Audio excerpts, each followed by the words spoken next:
नहमदुहु व नुसल्ली व नुसल्लिम अला रसूलिहिल करीम अम्मा बअद फ़अऊज़ु बिल्लाहि मिनश शैतानिर रजीम बिस्मिल्लाहिर रहमानिर रहीम। मेरे मुअज़्ज़ज़ सामाईन अकराम, अस्सलामु अलैकुम व रहमतुल्लाहि व बरकातुहू। मैं अपने रब्बे कायनात से ये दुआ करती हूँ कि मेरे जितने भी सुनने वाले हैं, रब्बे कायनात सबको सेहतमंद, तंदुरुस्त और लंबी ज़िंदगियाँ अता फ़रमाए। हम सब की हर मुश्किलों, परेशानियों, तंगदस्तियों में मेरा रब्बे कायनात हमारी मदद अता फरमाए। हमें ज़हनी, रूहानी, जिस्मानी अज़ियत और तकलीफ़ों, बीमारियों से निजात अता फरमाए। हमें ज़हनी और रूहानी सुकून अता फरमाए। हमें बीमार दुनिया से बचाकर बीमार मदीना बनाए। और जो हम सब के हक़ों में बेहतर है, मेरा रब्बे कायनात हमारे लिए वो अता फरमाए। और जो हमारे हक़ों में बेहतर नहीं, उसका ख्याल भी हम सब के दिलों से निकाल दे और हम सबको अपनी रज़ा पर राज़ी रहने वाला बना दे। आमीन सुमा आमीन। माशाल्लाह से आज रमज़ानुल मुबारक की 24 तारीख और आखिरी जुमेरात है। आज की तीसरी ताक रात भी है।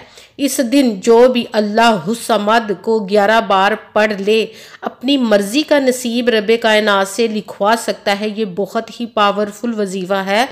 आपकी बड़ी से बड़ी हाजत पूरी हो जाएगी, बड़ी से बड़ी परेशानी फौरी ख़त्म हो जाएगी। इस वजीफ़े को 10 मिनट में पढ़ने के बाद आप रब्बे कायनात के मोजज़ात को देखेंगे, तमाशा देखेंगे, कैसे कैसे रब्बे कायनात आपकी ज़िंदगी में मोजज़े अता फरमाता है, कैसे कैसे आपकी परेशानियों को, बड़ी से बड़ी परेशानी को फ़ौरन दूर करता है, कैसे आपकी नसीब के बंद तालों को खोलता है, कैसे आपके मुकद्दर के सितारों को चमका देता है रब्बे कायनात। इंशाअल्लाह इंशाअल्लाहुल अज़ीज़ अपने हुक्म से।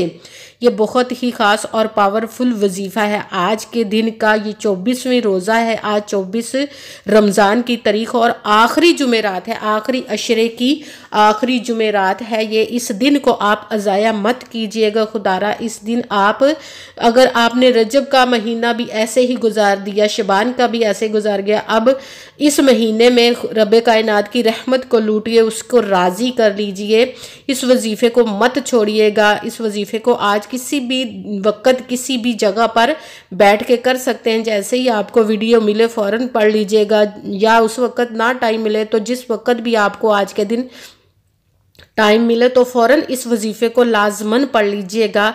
ये बहुत ही ख़ास और पावरफुल वजीफ़ा है। इसको आप अपनी ज़िंदगी के किसी भी मकसद के लिए पढ़ सकते हैं। आपका घर नहीं, अपना घर ख़रीदने के लिए पढ़ सकते हैं। आपके घर में मुफलसी, गरीबी, फाके हैं, उसके लिए पढ़ सकते हैं। आपकी औलाद नाफरमान है, उसके लिए पढ़ सकते हैं। आपके घर में लड़ाई झगड़े परेशानियाँ रहती हैं, उसके लिए पढ़ सकते हैं। आपके कारोबार में बरकत नहीं है, आप उसके लिए पढ़ सकते हैं। आपके अच्छी जॉब के लिए पढ़ सकते हैं। आपकी औलाद की शादी नहीं हो रही या आपकी शादी नहीं हो रही, उसके लिए पढ़ सकते हैं। आपके घर में कोई बीमार है या आप खुद बीमार है, उसके लिए पढ़ सकते हैं। मतलब ये ज़िंदगी के कितने भी मसले, कितनी भी हाजतें, मुश्किलें, परेशानियां हैं, सबके लिए आप इस वजीफ़े को पढ़ सकते हैं। मगर जब पढ़ने लगे तो यकीन कामिल रख के पढ़िएगा। कहते हैं कि यकीन कामिल होता है, पीर कामिल नहीं होता। और अच्छी नीयत रख के कीजिएगा कि रब्बे कायनात कुरान पाक में इरशाद फरमाता है कि इन्नमल अमालु बिन्नियात, कि जो अमलों का दारोमदार होता है वो नीयतों पर होता है।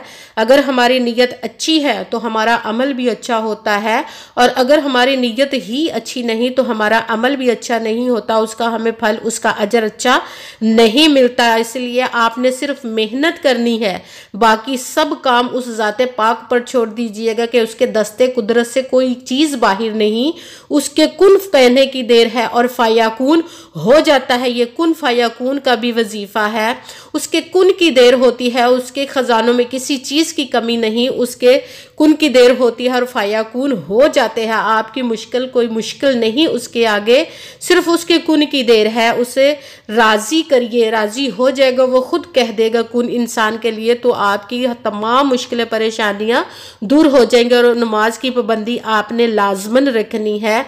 अगर वीडियो अच्छी लगे तो इसको लाइक ज़रूर कीजिएगा और आगे भी शेयर कर दीजिएगा ताकि किसी दूसरे को हमारी वजह से फ़ायदा पहुंचे तो हमारे लिए सदका जारिया बन जाए। और जो नए हैं इस चैनल पर, इस चैनल को सब्सक्राइब कर ले और बेल आइकॉन को भी दबा लें ताकि मेरी अगली आने वाली वीडियो आप तक पहुंच सके। और वजीफ़ा करने से पहले कमेंट्स में अपना नाम और जहां आप रहते हैं उस जगह का नाम ज़रूर लिखिएगा ताकि मैं भी आप लोगों के लिए दुआ कर सकूं और फिर वजीफ़े की भी आप लोगों को इजाज़त मिल जाएगी। और अगर कोई मुझसे किसी मसले के बारे में इस्तिखारा करवाना चाहते हो या किसी काम का हिसाब लगवाना चाहते हो या किसी काम के लिए वजीफ़े का पूछना चाहते हो या महफिल पाक के लिए बुलवाना चाहते हो या कुरान पाक ऑनलाइन पढ़ना चाहते हो तो व्हाट्सएप का नंबर वीडियो पर चल रहा है, आप लोग मुझसे भी राब्ता कर सकते हैं।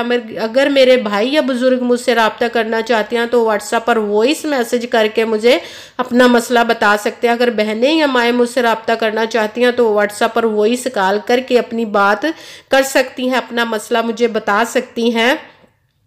आपने पूरी वीडियो को सुन के समझ के फिर वजीफे को करना है। ऐसा ना हो कि आप वीडियो को स्किप कर करके छोड़ के सुने और फिर कोई बात रह जाए और फिर वजीफ़ा आप करें तो आपसे किसी अमल में कम या ज़्यादा हो जाए तो वो वजीफ़ा ठीक नहीं होगा। ना तो आपने अपनी तरफ से कम किसी वजीफ़े में करना, ना ही ज़्यादा बढ़ा कर पढ़ना है। अगर कम या ज़्यादा कर देते हैं तो भी वो हमारा वजीफ़ा ठीक नहीं होता। इसीलिए जिस तादाद और जिस तरतीब के साथ मैं आप लोगों को वजीफ़ा बताऊं उसी तादाद और उसी तरतीब के साथ आपने इस वजीफ़े को पढ़ना है। इस वजीफ़े को आज आप किसी भी दिन, किसी भी वक्त, किसी भी जगह पर बैठ के पढ़ सकते हैं। घर में, ऑफिस में, मदरसे में, मस्जिद में, दुकान में, शॉप में, यूनिवर्सिटी में, कॉलेज में, कहीं पे भी बैठकर पढ़ सकते हैं। मगर जब आप पढ़ने लगे तो बिल्कुल खामोशी, तवज्जो और सुकून के साथ आपने इस वजीफे को पढ़ना है। वजीफे के दरमियान ना तो आपने किसी से बात करनी है, ना ही उठना है और ना ही फ़ोन इस्तेमाल करना है। बिल्कुल खामोशी, तवज्जो और सुकून के साथ वजीफे को करना। वजीफा मुकम्मल करने के बाद ही आपने किसी से बात करनी है या उठना या फ़ोन करना है, फ़ोन इस्तेमाल करना है। इस वजीफे को आज के दिन आप किसी भी वक्त पढ़ सकते हैं। किसी नमाज के साथ पढ़ना चाहे तो भी पढ़ सकते हैं। अगर नमाज के अलावा पूरे दिन में किसी भी वक्त पढ़ना चाहे तो भी आप इस वजीफे को पढ़ सकते हैं। सबसे पहले आपने बावजू होकर एक जगह पर बैठ जाना है। जब आप एक जगह पर बावजू होकर बैठ गए तो आपने अपने जितने भी ज़िंदगी की मुश्किलें, परेशानियां, सबको आपने अपने जहन में रख लेना है और अपने उनका इरादा कर लेना है। फिर सबसे पहले एक मरतबा आपने दुरूद पाक पढ़ना। कोई सा भी दुरूद पाक पढ़ सकते हैं मगर बेहतर है जो दुरूद इब्राहिमी नमाज में पढ़ा जाता है वो वाला दुरूद पाक एक मरतबा पढ़ के अपने वजीफे को शुरू कर लें।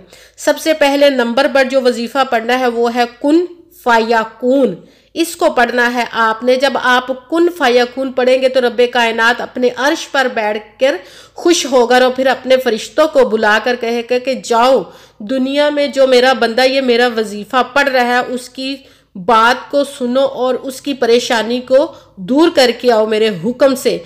तो आपने कुन फायाकून का वजीफा पहले नंबर पर पढ़ना है। कुन फायाकून, कुन फायाकून, कुन फायाकून, कुन फायाकून। इसको आपने 11 मरतबा 11 टाइम पढ़ना है। दूसरे नंबर पर वजीफा आपने अल्लाहुस्समद, अल्लाहुस्समद, अल्लाहुस्समद, अल्लाहुस्समद। इसको आपने 11 मरतबा 11 टाइम पढ़ना है। आपके 2 वजीफे मुकम्मल हो गए। अब तीसरे नंबर पर जो वजीफा पढ़ना वो है हस्बुनल्लाहु व निअमल वकील, हस्बुनल्लाहु व निअमल वकील, हस्बुनल्लाहु व निअमल वकील। इसको आपने 7 मरतबा 7 टाइम पढ़ना है। सबसे पहले आपने 1 मरतबा दुरूद पाक पढ़ा, उसके साथ ही पहले नंबर वाला वजीफा कुन फायाकून इसको आपने 11 मरतबा 11 टाइम पढ़ा। उसके साथ ही दूसरे नंबर वाला वजीफा अल्लाहुस्समद इसको आपने 11 मरतबा 11 टाइम पढ़ा। उसके साथ ही तीसरे नंबर वाला वजीफा हस्बुनल्लाहु व निअमल वकील इसको आपने 7 मरतबा 7 टाइम पढ़ना है। जब हस्बुनल्लाहु व निअमल वकील आपने 7 टाइम 7 मरतबा पढ़ लिया तो वही दरूद पाक पढ़ना है जो दरूद पाक आपने वजीफ़ा शुरू करने से पहले पढ़ा था। जब आपने दरूद पाक पढ़ लिया तो आपका वजीफ़ा अब मुकम्मल हो गया। अब दोनों हाथों को रब्बे कायनात की बारगाह अक़दस में बुलंद कर लेना है। सबसे पहले अपने गुनाहों की बख्शिश की खूब दुआ करनी है। उसके बाद आपने जिस मकसद जिस हाजत के लिए इस वजीफ़े को किया उसकी दुआ कीजिएगा, और दुआओं में मुझे भी याद रखिएगा, मेरे लिए भी दुआ कीजिएगा। जज़ाकल्लाहु खैरा।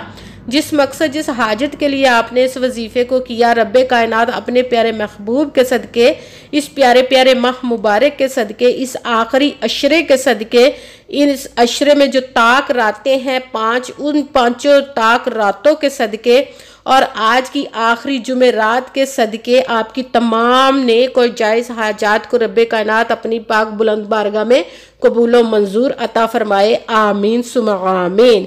अस्सलामु अलैकुम व रहमतुल्लाहि व बरकातुहू।